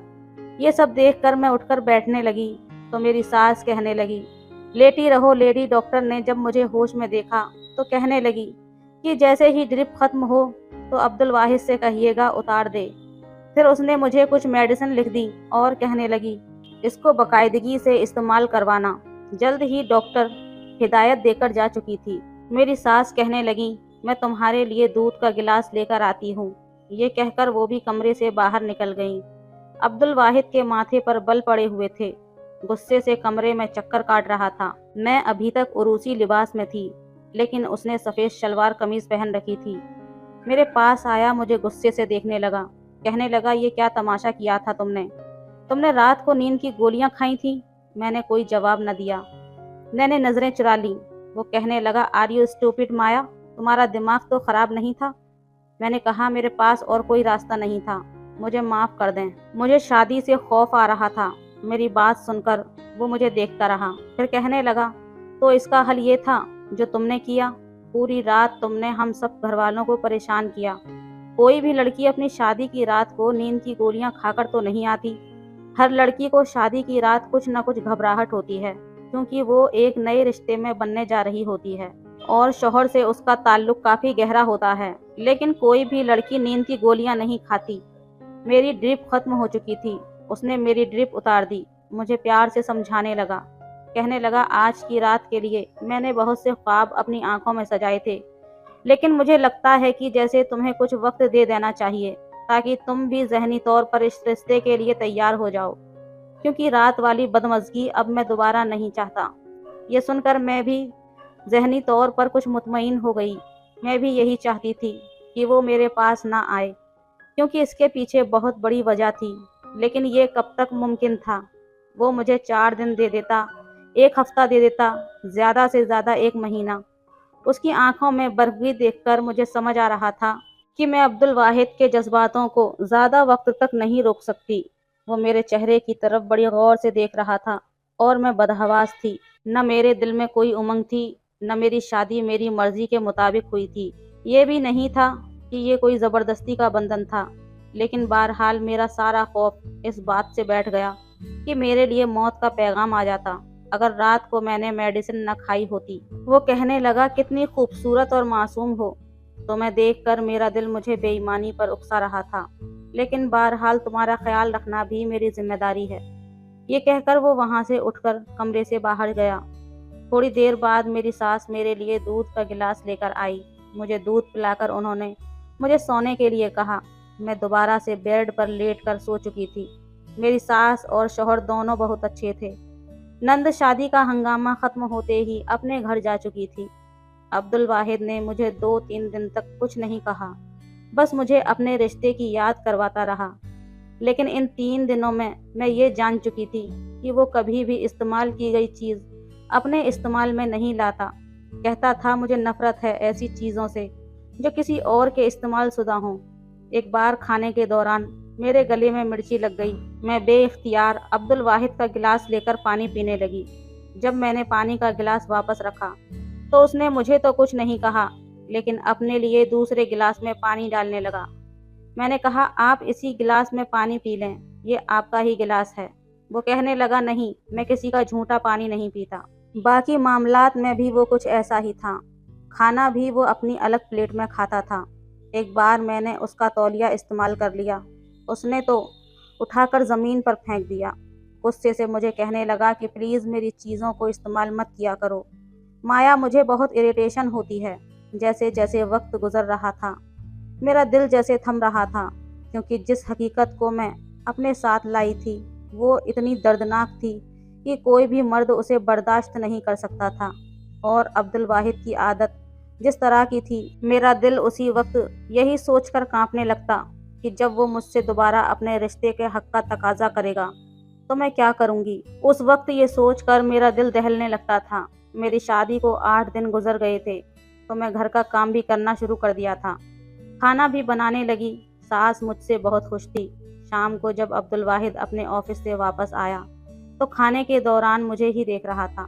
खाने के बाद मैं किचन में जाकर बर्तन धो रही थी जब वो मेरे पीछे आ गया। कहने लगा, बहुत जालिम हो, 10 दिन गुजर गए हैं हमारी शादी को, लेकिन तुमने मेरे बारे में अभी तक नहीं सोचा। वो मेरे पास आ गया, मेरे हाथ से बर्तन पकड़े और सिंक में रख दिए। कहने लगा, छोड़ो ये सब, मेरे साथ कमरे में चलो। हाथ थाम कर वो मुझे कमरे में ले जाने लगा। कमरे का दरवाज़ा बंद करके उसने कुंडी लगा दी और मैं यूं थी कि जैसे थर-थर कांपने लगी। मेरा पूरा वजूद लरज़ रहा था। मेरी धड़कनें बुरी तरह से चल रही थीं। मुझे घुटन का एहसास हो रहा था। मेरी हालत ख़राब होने लगी। चेहरे की रंगत भी फीकी पड़ने लगी। मेरी बदहवासी को देखकर उसने मुझे बेड पर बिठाया। मसला क्या है तुम्हारे साथ? ऐसा तो कोई लड़की नहीं करती जैसा तुम कर रही हो। वैसे तो तुम ठीक ठाक रहती हो, मेरी वालिदा के साथ भी बातें करती हो, घर के सभी काम कर रही हो, सब कुछ कर रही हो, लेकिन तुम्हें मेरा एहसास नहीं है। जब भी मैं तुम्हारे करीब आने की कोशिश करता हूँ तुम बुरी तरीके से कांपने लगती हो। ऐसा कब तक चल सकता है माया? मैंने कहा, मुझे डर लगता है। कहने लगे, मैं किस लिए हूँ? ये कहकर उसने मेरे चेहरे पर उड़ने वाली लट को अपनी शहादत की उंगली में लपेटना शुरू किया, फिर अपने हाथों से मेरा चेहरा छूने लगा। लेकिन मैंने फौरन उसका हाथ पीछा करना चाहा, लेकिन इस बार उसने मेरा हाथ अपने दोनों हाथों में लेकर रोका था। कहने लगा, आज नहीं, आज तुम मुझे नहीं रोकोगी। आज तुमसे ज़बरदस्ती भी करनी पड़ी तो मैं पीछे नहीं हटूंगा। तुम्हारे इस डर को मैं अपनी मोहब्बत से दूर कर दूंगा। ये कहकर उसने मेरा जूड़ा खोला था, मेरे बालों को आज़ाद किया था। इससे पहले कि वो मेरे करीब आता, मैंने अपना हाथ उसके सीने पर रखकर उसे रोका। मैंने कहा, अब्दुल वाहिद प्लीज़ मुझे कुछ दिन और वक्त दे दो। کہنے لگا نہیں، بالکل بھی نہیں۔ میرا وجود برف کی مانند ٹھنڈا ہونے لگا تھا، لیکن اس کی جسارت بڑھتی جا رہی تھی۔ ایک دم ہی میں نے اسے خود سے پیچھے کیا۔ میں نے کہا مجھے گھٹن ہو رہی ہے، ایسا لگتا ہے مجھے کچھ ہو جائے گا۔ میری بات سن کر وہ کہنے لگا، اچھا کیا ہو جائے گا تمہیں؟ بے ہوش ہو جاؤ گی؟ ٹھیک ہے ہو جاؤ بے ہوش، لیکن ہوش میں آنے کے بعد بھی میں تمہارے ساتھ وہ سب کروں گا جس کا میں حق رکھتا ہوں۔ میں رونے لگی، اسے خود سے دور کرنے لگی۔ میری حالت اور بھی زیادہ بگڑنے لگی، لیکن وہ شخص مجھے چھوڑنے پر تیار نہ تھا۔ وہ میرے بے حد قریب آ چکا تھا۔ میں نے خود کو حالاتوں کے حوالے کر دیا، لیکن ایک دم ہی جیسے اسے کچھ یاد آیا، وہ فوراً سے مجھ سے پیچھے ہٹ گیا۔ اوہ ہو، سفید چادر تو بچھانا بھول ہی گیا۔ یہ سفید چادر میرے لیے موت کا پیغام تھی۔ اس سے پہلے کہ وہ میرے پاس سے جاتا، میں نے اس کا ہاتھ پکڑ لیا۔ میں نے کہا پلیز مجھے چھوڑ کر مت جائیں، مجھے ڈر لگتا ہے۔ میری بات پر وہ حیرت سے مجھے دیکھنے لگا، کہنے لگا کیا چیز ہو تم؟ میرے پاس آنے سے بھی ڈر لگتا ہے، میرے دور جانے سے بھی۔ ابھی آ رہا ہوں، ایک بار سفید چادر لے آؤں۔ یہ کہہ کر اس نے میرا ہاتھ اپنے بازوؤں سے جدا کیا اور اٹھ کر کھڑا ہو گیا۔ الماری میں سفید چادر ڈھونڈنے لگا، لیکن وہ چادر تو میں چھپا چکی تھی۔ کافی دیر وہ اس چادر کو ڈھونڈنے لگا، لیکن جب نہیں ملی تو اس نے ٹھنڈی آہ بھری تھی اور الماری بند کر دی۔ واپس آ کر بیٹھ گیا، کہنے لگا سفید چادر نے آج تمہاری جان بخشی کروا دی ہے۔ یہ سن کر میں چپ سی ہو گئی۔ میں نے کہا کیا مطلب؟ کہنے لگا میرے مزاج کو تم اچھی طرح سے سمجھ چکی ہوگی۔ مجھے یہ کہنا اچھا تو نہیں لگ رہا، لیکن پھر بھی جیسے کہ آج کل کا ماحول ہے، احتیاط ضروری ہوتی ہے۔ میں نہیں چاہتا کہ مجھے ایسی لڑکی ملے جو پہلے سے اپنی عزت گنوا چکی ہو۔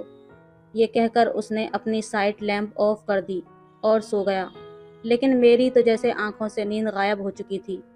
میں نے بہت کوشش کی کہ میں سو جاؤں، لیکن مجھے نیند نہیں آئی۔ اگلے روز عبدالواحد مجھ سے کہنے لگا کہ اس کا دوست بیرون ملک گیا تھا، ابھی واپس آیا ہے، ابھی اسے پتہ چلا ہے کہ میری شادی ہوئی ہے، اس لیے کہہ رہا تھا کہ مجھے اپنی شادی کی ٹریٹ دے۔ یہ کہہ کر وہ مسکرانے لگا، کہنے لگا اسے چائے پر بلانا ہے، تم چائے کا اچھا سا انتظام کر لینا۔ میں نے کہا جی ٹھیک ہے۔ میں نے کافی ڈشز بنائیں۔ چائے عبدالواحد نے اپنے دوست کے سامنے رکھی، لیکن مجھے بھی اندر بلانے لگا، کہنے لگا وہ تم سے ملنا چاہتا ہے۔ میں نے کہا میں کیوں کسی اجنبی سے ملوں، وہ آپ کا دوست ہے۔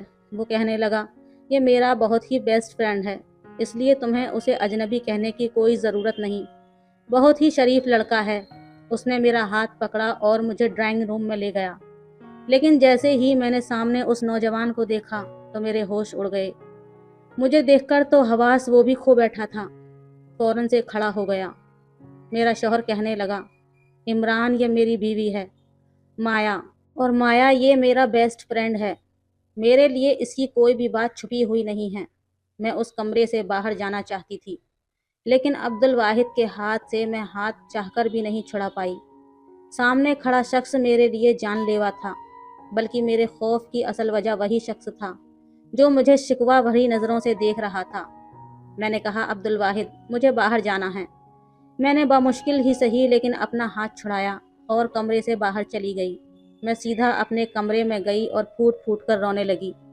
یہ کیسی تلخ حقیقت تھی، میں بھول جانا چاہتی تھی سب کچھ، لیکن قسمت کو شاید کچھ اور ہی منظور تھا۔ عمران سے میری ملاقات ایک فیسٹیول میں ہوئی تھی۔ ہم دونوں ایک ہی کتاب لینا چاہتے تھے، اور اتفاق یہ تھا کہ وہ کتاب بس ایک ہی تھی جس پر ہماری بحث ہوئی، لیکن پھر عمران نے مجھے وہ کتاب اپنا فون نمبر اور نام لکھ کر دے دی۔ جب میں نے گھر آ کر دیکھا تو اس کا نام اور فون نمبر لکھا تھا۔ کافی خوش شکل نوجوان تھا، اور ان دنوں میں بھی دوستوں سے ان کے بوائے فرینڈ کے قصے سن سن کر بڑی متاثر ہوتی تھی۔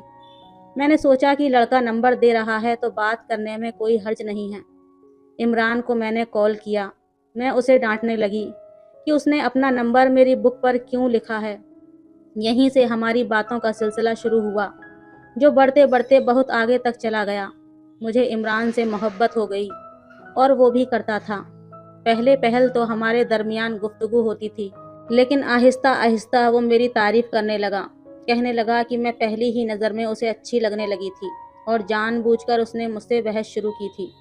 اسی کتاب سے نہ تو اسے کوئی دلچسپی تھی، بس مجھ سے تھی، اس لیے اس نے اپنا نمبر لکھ کر دیا تھا۔ میرا ارادہ اس سے صرف دوستی کرنا تھا، جیسے کہ میری دوستوں نے کر رکھی تھی، لیکن میں نہیں جانتی تھی کہ یہ دوستی محبت میں بدل جائے گی اور وہ مجھے بے حد عزیز ہو جائے گا۔ 6 مہینے میں ہی ہمارا یہ حال تھا کہ ہم ایک دوسرے کے بغیر نہیں رہ سکتے تھے۔ ہمارا کسی بات پر کوئی پردہ نہیں رہا تھا۔ ہم ایک دوسرے سے ہر قسم کی بات شیئر کرنے لگے تھے، وہ بھی جو ہمیں نہیں کرنی چاہیے تھی۔ شیطان جب انسان پر حاوی ہونے لگتا ہے تو اس کی عقل مر جاتی ہے۔ ہمارے ساتھ بھی ایسا ہی ہوا تھا۔ ایک بار عمران نے مجھے باہر ملنے کے لیے کہا کہ مجھے ملے، بنا چین نہیں آئے گا۔ میرا اپنا بھی یہی حال تھا۔ اب باتوں سے تسلی نہیں ہوتی تھی۔ میں نے سوچا کہ ایک ملاقات کر لینی چاہیے۔ میں اس سے ملنے کے لیے چلی گئی۔ ایک دوسرے کو دیکھ کر ہمارے دل کے جذبات ابھرنے لگے، بے قابو ہونے لگے۔ ملاقاتوں کا سلسلہ جاری ہو گیا اور پھر ایک بار وہ سب ہوا جو نہیں ہونا چاہیے تھا۔ میں نکلی تو کالج کے لیے تھی، لیکن اصل مقصد عمران سے ملاقات کرنا تھا۔ اسے یہ کہنا تھا کہ وہ اپنے گھر والوں کو رشتے کے لیے بھیجے۔ وہ بھی یہی چاہتا تھا، لیکن کہنے لگا کہ وہ اپنے بڑے بھائی کے پاس جا رہا ہے، 3 سال بعد واپس لوٹے گا اور تب ہی ہمارا رشتہ مانگ سکتا ہے۔ 3 سال میں وہ ٹھیک ٹھاک سیٹل ہو جائے گا تو میرے گھر والوں کو بھی اس رشتے پر اعتراض نہیں ہوگا۔ یہ سن کر میری آنکھوں میں آنسو بہنے لگے۔ میں نے کہا، عمران، میں 3 سال تک کیسے گزاروں گی تمہارے بغیر؟ میں تو مر جاؤں گی۔ آنکھیں تو اس کی بھی نم تھیں۔ پتہ ہی نہیں چلا کہ میں اس کے قریب ہو گئی، اس کے کندھے پر سر رکھ کر رونے لگی۔ ہم لوگ اس وقت ایک پارک میں موجود تھے جہاں رش نہ ہونے کے برابر تھا۔ صبح صبح کا وقت تھا، میں اور عمران تھے۔ میرے یوں رونے پر وہ بوکھلا گیا، میرا سر ہلا کر تسلی دینے لگا، کہنے لگا، تم دل برا مت کرو، لیکن یہ تو تمہیں سہنا ہی پڑے گا، ورنہ تمہارے والدین کبھی بھی میری چھوٹی موٹی نوکری پر تمہارا رشتہ مجھ سے تو نہیں کریں گے۔ میں اس کے ساتھ لگ کر روئے جا رہی تھی۔ پتہ نہیں کب عمران پر بے خودی سی چھانے لگی۔ وہ مجھے اپنے ایک دوست کے گھر لے آیا جو بالکل خالی تھا۔ خالی گھر دیکھ کر پہلے تو میں گھبرا رہی تھی، لیکن مجھے عمران پر بھروسہ تھا۔ وہ مجھے ایک کمرے میں لے گیا، کہنے لگا، میں تمہارے بغیر وہاں پر کیسے جاؤں گا؟ مجھے ایک یادگار ملاقات دے دو تاکہ میں وہاں پر جب بھی اداس ہو جاؤں تو میں تمہیں یاد کروں۔ یہ سن کر پہلے تو میں نے انکار کیا، لیکن اس کی محبت کے سامنے میں بے بس تھی، اس لیے زیادہ اعتراض نہیں کر پائی۔ اس دن ہم دونوں نے ساری حدیں پار کی، ہمیں خود ہی اندازہ نہیں ہوا۔ وہ ایک ملاقات میری زندگی بھر کا روگ بن گئی۔ جب ہوش آیا تو میں اپنا سب کچھ کھو بیٹھی تھی، اس لیے روئے جا رہی تھی۔ وہ کہنے لگا، میں تم سے کبھی بھی بے وفائی نہیں کروں گا۔ میں نے کہا، مجھے ڈر لگ رہا ہے، دیر ہو گئی تو میں کیا کروں گی؟ کہنے لگا، نہیں ہوگی دیر، ابھی تم صرف انٹر میں ہو، جب تک تمہاری پڑھائی مکمل ہوگی میں واپس آ جاؤں گا، بلکہ اس سے پہلے ہی آ جاؤں گا، بس تم شادی مت کرنا۔ میں نے پہلے 3 سال تک اس کا انتظار کیا تھا، لیکن وہ نہیں آیا۔ پہل تو وہ مجھے دبئی سے کال پر بات کیا کرتا تھا، لیکن پھر اس کی کال آنی بند ہو گئی، اس کا فون بند جانے لگا۔ میں نے بہت رابطہ کرنے کی کوشش کی، لیکن رابطہ نہیں ہوا۔ 4 سال میں نے اس کا انتظار کیا، لیکن وہ نہیں آیا۔ میرے رشتے آنے لگے تھے، میں کبھی کوئی بہانہ کرتی، کبھی کوئی، لیکن عبدالواحد کے رشتے میں کوئی بھی ایسی بات نہ تھی کہ میں انکار کر سکتی۔ وہ خوبصورت تھا، ہینڈسم تھا، ہر لحاظ سے اچھا تھا، میں انکار نہیں کر سکتی تھی۔ میرے والدین میری اس سے شادی کروانا چاہتے تھے، اس لیے میری شادی عبدالواحد سے ہو گئی۔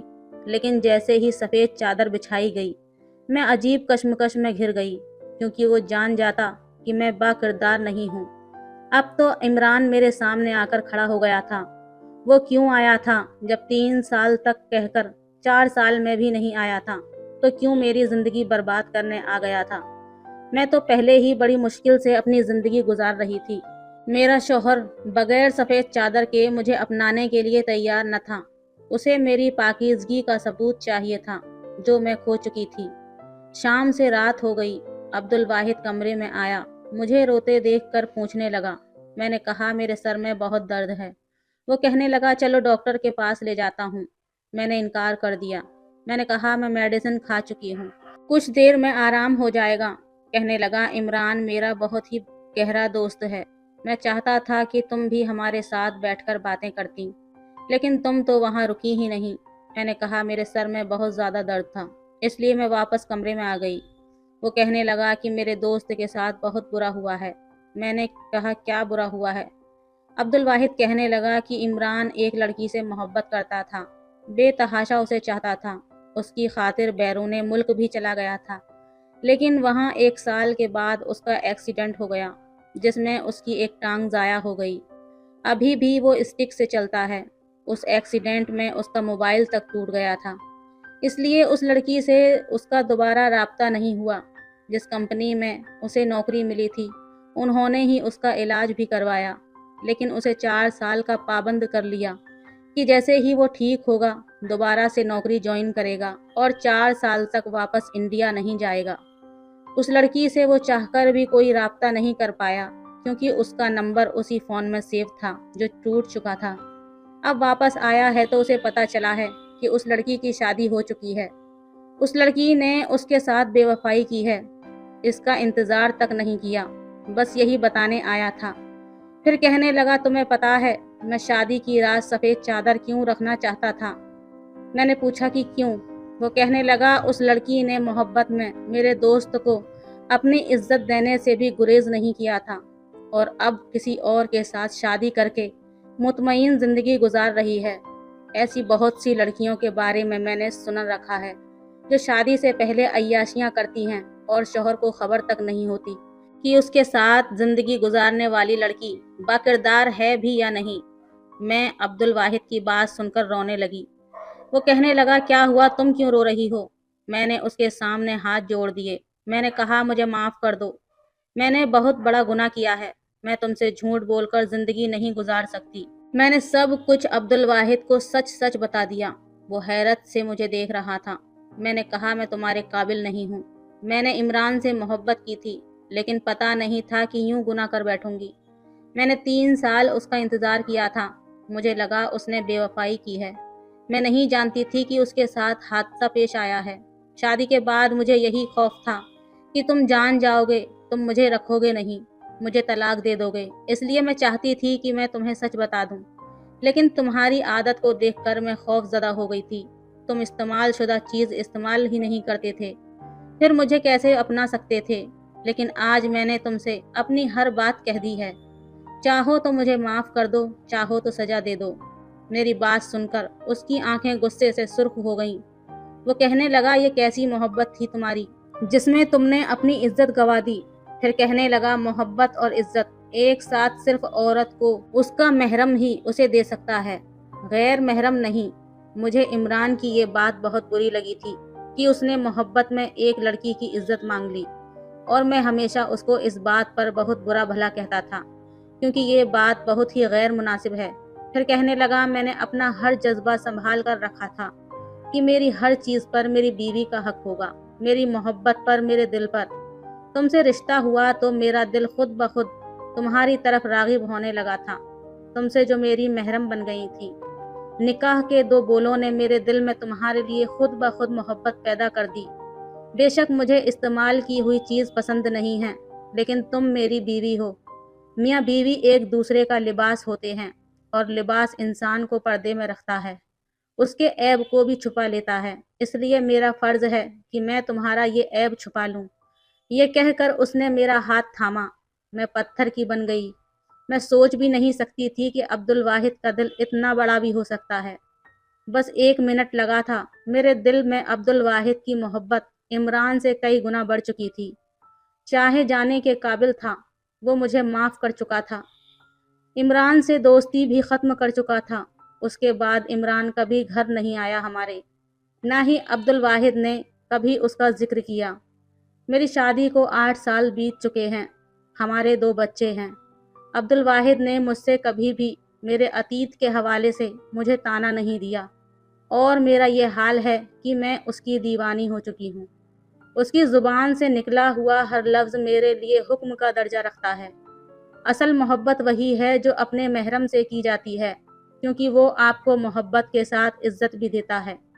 دوسری محبتوں کی طرح محبت کے بدلے عزت نہیں مانگتا۔